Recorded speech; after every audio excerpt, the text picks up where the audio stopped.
আসসালামু আলাইকুম। সংবাদে আপনাদের সবাইকে স্বাগত জানাচ্ছি। আমি ফিরোজ তোহা। শুরুতেই আরবে কেবলস সংবাদ শিরোনাম। বাংলাদেশের সর্বশেষ গুরুত্বপূর্ণ আপডেট সংবাদে আপনাকে স্বাগত। শুরুতেই সংবাদ শিরোনাম, পরে বিস্তারিত। প্রথমেই জানাবো, দোকান থেকে তুলে নিয়ে আওয়ামী লীগ নেতাকে পিটিয়ে জখম। বরিশালের গৌরনদী পৌরসভা ৪ নম্বর ওয়ার্ডের একাধিকবার নির্বাচিত সাবেক কাউন্সিলর এবং কার্যক্রম নিষিদ্ধ ঘোষিত পৌর আওয়ামী লীগের সাংগঠনিক সম্পাদক লিটন ব্যাপারীকে দোকান থেকে তুলে নিয়ে পিটিয়ে গুরুতরভাবে জখম করেছে দুর্বৃত্তরা।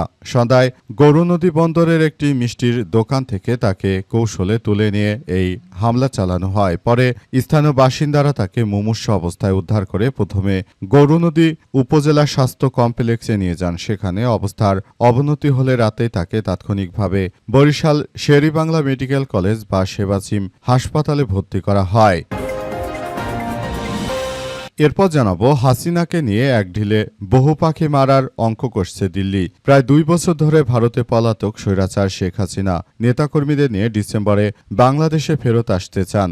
দেশে ফিরে তিনি আদালতে আত্মসমর্পণ করার ইচ্ছা প্রকাশ করেছেন। তার এই বক্তব্য সামনে আসার পর বাংলাদেশের পাশাপাশি ভারতেও তীব্র আলোড়ন সৃষ্টি হয়েছে। তবে দিল্লির পর্যবেক্ষকরা একে দেশে ফেরার সুনির্দিষ্ট ঘোষণা হিসেবে দেখার চেয়ে জলমাপার চেষ্টা হিসেবেই বেশি দেখছেন। মূলত শেখ হাসিনা বারবার যে এমন মিথ্যাচার করে সেটি আবারও প্রমাণিত হলো। এদিকে টক শোতে অনেকেই ফ্যাসিস্ট হাসিনার পক্ষে ছাপাই গাড়ার চেষ্টা করছে বললেন রুহুল কবির রিজভী। বিএনপি সিনিয়র যুগ্ম মহাসচিব অ্যাডভোকেট রুহুল কবির রিজভী আহমেদ জানিয়েছেন যে টক শোর নামে যারা ফ্যাসিস্ট শেখ হাসিনার ছাপাই গাড়ার চেষ্টা করছে তাদেরকে ভুলে গেলে চলবে না যে আপনারা আসলে একটি স্বৈরাচারের তোষমত করছেন। অবশ্যই এর জন্য আপনাদেরকেও আইনগত প্রক্রিয়ার মধ্য দিয়ে নিয়ে আসা হবে বলে এমন হুঁশিয়ারি দিয়েছেন রুহুল কবির রিজভী। তিনি বলেছেন যে এটা আসলে কোনোভাবেই মেনে নেওয়া যায় না। আমরা বিষয়গুলো নিয়ে খুবই গুরুত্ব সহকারে কার্যক্রম চালিয়ে যাচ্ছি। এদিকে মিরপুরে মুসল্লিদের সঙ্গে বিরোধী দলীয় নেতার কুশল বিনিময়। রাজধানীর মিরপুরের কাফরুলে নিজ নির্বাচনী এলাকার মসজিদে পবিত্র জুমার নামাজ আদায় করে সবার সঙ্গে কুশল বিনিময় করেছেন গতকাল বাংলাদেশ জামাত ইসলামের আমির ডাক্তার শফিকুর রহমান। আজ বিষয়টি সংবাদ মাধ্যমে প্রকাশ পেয়েছে। এবারে জানাবো, আজ ভাঙা বেড়িবাঁধ পরিদর্শনে স্বরাষ্ট্রমন্ত্রী স্থায়ী সমাধান এবং দ্রুত সংস্কারের আশ্বাস। কক্সবাজারের সাম্প্রতিক ভয়াবহ বন্যায় বিপর্যস্ত পেকুয়ার ভাঙা বেড়িবাঁধ ও দুর্গত এলাকা পরিদর্শন করে দ্রুত সংস্কার কাজ শুরুর পাশাপাশি দীর্ঘমেয়াদী ও টেকসই বেড়িবাঁধ নির্মাণের আশ্বাস দিয়েছেন স্বরাষ্ট্রমন্ত্রী সালাউদ্দিন আহমেদ। ক্ষতিগ্রস্ত মানুষের সঙ্গে কথা বলে তাদের দুর্ভোগের খোঁজ নেওয়ার পাশাপাশি সংশ্লিষ্ট দপ্তরগুলোকে জরুরি ভিত্তিতে ক্ষয়ক্ষতির তালিকা প্রস্তুত ও সমন্বিতভাবে কার্যকর পদক্ষেপ নেওয়ার নির্দেশনা দিয়েছেন তিনি। এবং সর্বশেষ জানাবো, অবশেষে খালেদা জিয়ার সঙ্গে ঔদ্ধত্যপূর্ণ আচরণ করার ঘটনায় ফেঁসে যাচ্ছে সেই পুলিশের মহিলা এসপি আয়েশা সিদ্দিকা। তিনি কিভাবে তৎকালীন সময় খালেদা জিয়ার সঙ্গে এমন ব্যবহার করে খালেদা জিয়াকে দমনপীড়ন করে শেখ হাসিনার কাছ থেকে পুলিশের এসপির চাকরিটি বাগিয়ে নিয়েছিলেন, এ সম্পর্কে খুবই গুরুত্বপূর্ণ সংবাদ থাকবে। বন্ধুরা, সঙ্গেই থাকুন। এতক্ষণ শুনছিলেন সংবাদ শিরোনাম, এবারে বিস্তারিত।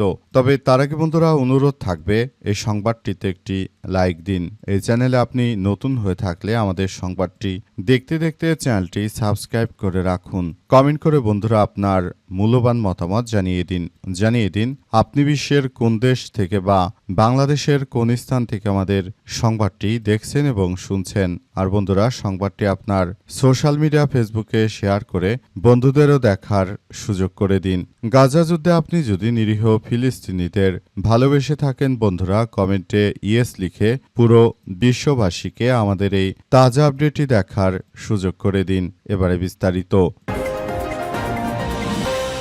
দোকান থেকে তুলে নিয়ে আওয়ামী লীগ নেতাকে পিটিয়ে জখম। বরিশালের গৌরনদী পৌরসভা ৪ নম্বর ওয়ার্ডে একাধিকবার নির্বাচিত সাবেক বার কাউন্সিলর এবং কার্যক্রম নিষিদ্ধ আওয়ামী লীগের সাংগঠনিক সম্পাদক লিটন ব্যাপারীকে দোকান থেকে তুলে নিয়ে গুরুতরভাবে পিটিয়ে জখম করেছে বিএনপির নেতাকর্মীরা। এ ঘটনায় তিনি গুরুতরভাবে আহত হয়েছেন এবং বর্তমানে চিকিৎসাধীন অবস্থায় রয়েছেন।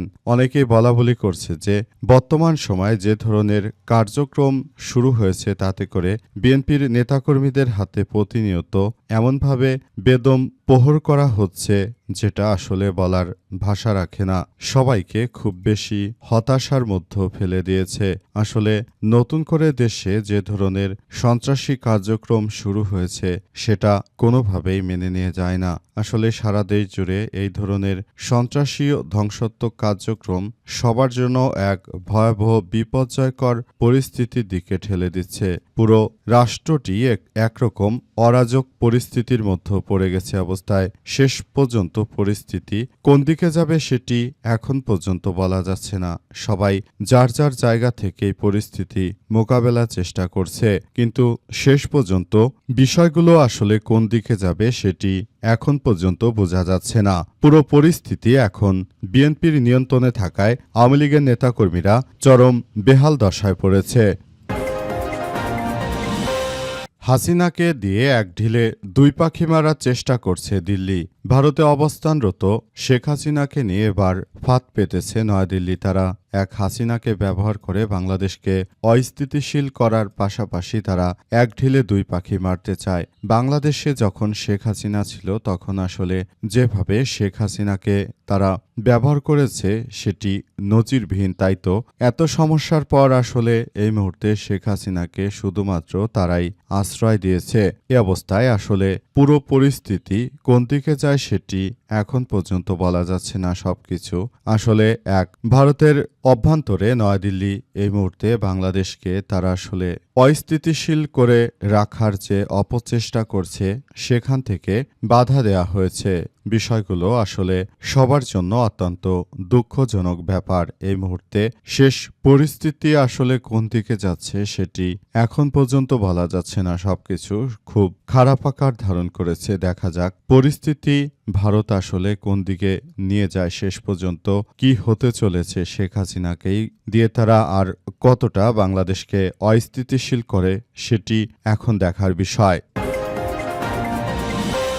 মিরপুরে মুসল্লিদের সঙ্গে বিরোধী দলীয় নেতার কুশল বিনিময়। আজ মিরপুরে বাংলাদেশ জামাত ইসলামের আমির ডাক্তার শফিকুর রহমান তিনি নেতাকর্মীদের সঙ্গে কুশল বিনিময় করেছেন। সেখানে জামাতের আমির ডাক্তার শফিকুর রহমান তিনি নেতাকর্মীদের খোঁজখবর নিয়েছেন এবং কিভাবে রাষ্ট্র কাঠামো আরও ভালোভাবে পরিচালিত করা যায় সেসব বিষয় নিয়ে তিনি নেতাকর্মীদের সঙ্গে কথা বলেছেন। বর্তমান দেশে যে দুর্যোগ পরিস্থিতির সৃষ্টি হয়েছে সেই দুর্যোগ থেকে কিভাবে বেরিয়ে আসা যায় সেসব বিষয় নিয়ে আসলে একসঙ্গে কথা বলেছেন তারা। সবকিছু খুব সুন্দরভাবে পরিচালিত হচ্ছে। পুরো বিষয়গুলো খুব ভালোভাবে দেখভাল করছেন তিনি আরও বিষয়গুলো নিয়ে খুবই গুরুত্বপূর্ণ এক পর্যবেক্ষণ অনুসন্ধান করেছেন।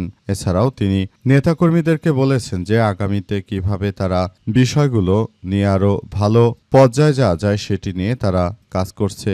বাংলাদেশ জামাত ইসলামের আমির ডাক্তার শফিকুর রহমান বন্যা দুর্গত মানুষের মাঝে তিনি সর্বপ্রথম এগিয়ে গিয়েছেন। অতীতে কখনোই এভাবে আসলে এই বিষয়গুলো দেখা যায়নি। সবকিছু চোখের সামনে স্পষ্ট যে কারা দেশের মানুষের কল্যাণে কাজ করে থাকে, কিন্তু শেষ পর্যন্ত আসলে জামাতের আমির ডাক্তার শফিকুর রহমান তিনি মূলত দেশের মানুষের জন্য কতটা করতে পারবেন সেটি এখন পর্যন্ত বোঝা যাচ্ছে না।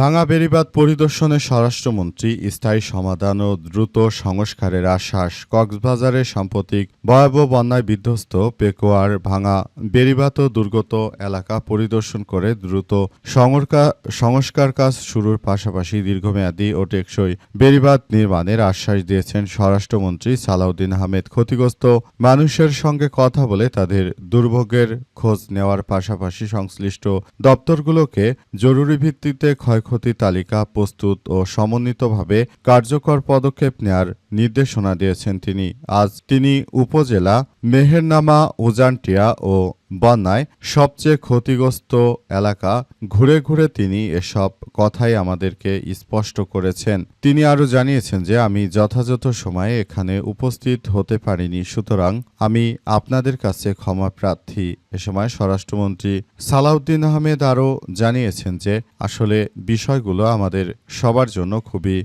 গুরুত্বপূর্ণ কার্যক্রম চালিয়ে যাওয়া হচ্ছে। এ অবস্থায় শেষ পর্যন্ত বিষয় কোন দিকে যাচ্ছে সেটি এখন পর্যন্ত বোঝা যাচ্ছে না। পুরো পরিস্থিতি খুবই অসন্তোষজনকভাবে এগিয়ে যাচ্ছে। আসলে বিষয়গুলো আমাদের সবার জন্য অনেক বেশি সমস্যার সৃষ্টি হচ্ছে। আসলে এই বিষয়গুলো নিয়েই আমরা একসঙ্গে এগিয়ে যেতে চাই বলে জানিয়েছেন তিনি। স্বরাষ্ট্রমন্ত্রী আরও জানিয়েছেন যে আমরা বিষয়গুলো অত্যন্ত গুরুত্ব সহকারে দেখভাল করছি। এটি আমাদের জন্য অত্যন্ত গুরুত্বপূর্ণ এবং এটি আরও বেশি সতর্ক কার্যক্রম আসলে চালিয়ে যাওয়ার ব্যাপারগুলো বলা হচ্ছে।